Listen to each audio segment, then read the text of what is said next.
Hi guys, welcome back to my mini vlog. आज मैं गई थी मेरे छोटे दादू और दादी के घर। दादी पता नहीं किस बात से इरिटेट हो रखे थे। दादी का मुंह देखो।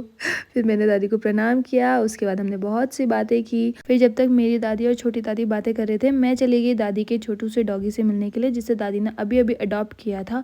ये इतना प्यारा था ना, ये मुझे बहुत देर तक स्टेयर कर रहा था, लेकिन फिर अचानक से भौंकने लग गया। यह है भूटिया कुत्ता, बिल्कुल जेड ब्लैक कलर का, लेकिन बहुत खूबसूरत लग रहा था। अगर ये खुला होता तो पक्का मुझे काट लेता।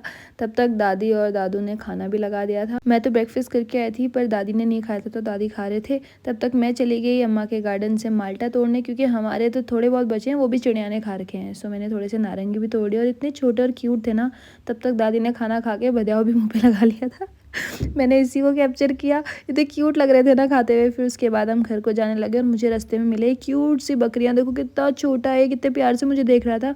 फिर हम निकल गए अपने घर की तरफ। दादी हमेशा की तरह पीछे मुड़ मुड़ के मुझे देख रहे थे, जैसे कि मैं कोई छोटी बच्ची और कहीं गुम हो जाऊंगी। फिर हम पहुंचे घर, और मैंने दादाजी को दिया नारंगी। उसके बाद दादी मेरे सर में पता नहीं क्या ढूंढ रहे थे, लेकिन जो भी ढूंढ रहे थे उन्हें मिला नहीं, क्योंकि मैं अपने हेड को बहुत अच्छे से वॉश करके रखती हूँ।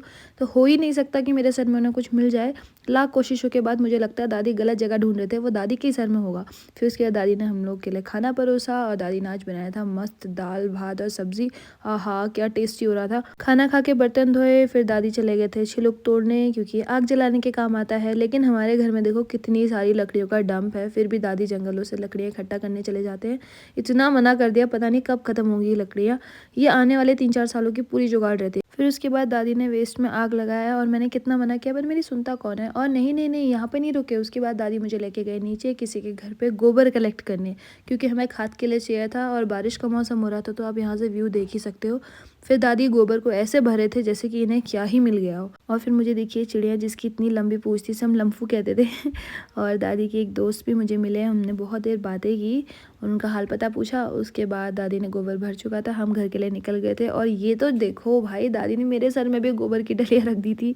सो आज के लिए बस इतना ही, बाय बाय।